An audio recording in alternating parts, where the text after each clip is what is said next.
Blowing stuff up and hitting the authority where it hurts. That's my game. Now, if you're as good as Elizabeth says you are, then I do believe you and I will get along nicely.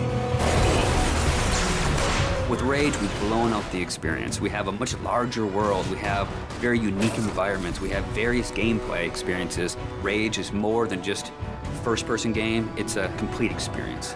We're known for making this straightforward action shooter, and we kept that. But then we added on top of it this deep and meaningful story.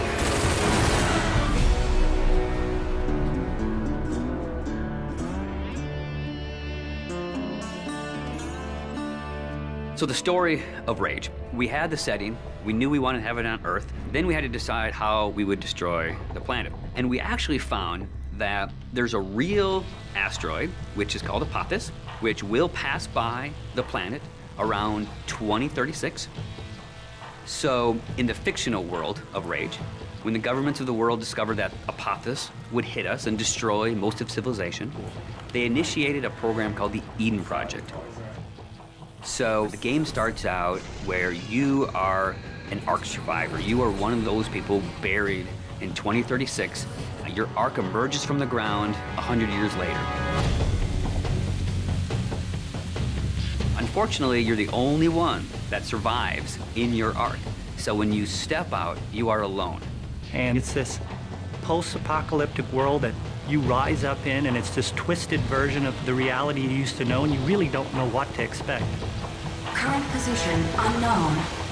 There's mutants and there's bandits, and there's groups of settlers trying to survive. You people are only trouble. Now be on your way. The world has moved on, and it has its own thing going. We don't give the character a name or a face that's unique to the story. We want the player to jump in and actually add his own identity into that character.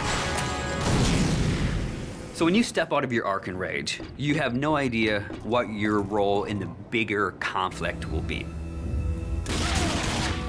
At first, all you are worried about is surviving. And you team up with some settlers, and you're doing some odd jobs. So here's what I need you to do. So you're not just going from one area to an airlock to the next area. It is an open world. It's believable in a sense. And it's the story and the characters and the setting that really delivers the gameplay. You're driving across these landscapes, and you're going visit people here, and they're giving you jobs to do.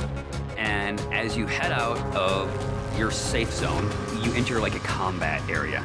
So you may find a handful of bandits with rocket launchers mounted on their cars. And as a player, if you wish to engage them, you can. If you wish to try to run and gun and get out of there, you can. Then the story starts unfolding, and you realize that there's these warring bandit clans. They all occupy a certain area of the wasteland. They own it. They'll attack you if you go in there and you don't look right. Then the same thing with the towns. If they don't know you, they're gonna treat you like an outcast. Well, will you look here? A new face, a new body. Oh, I am so glad I got out of bed this morning.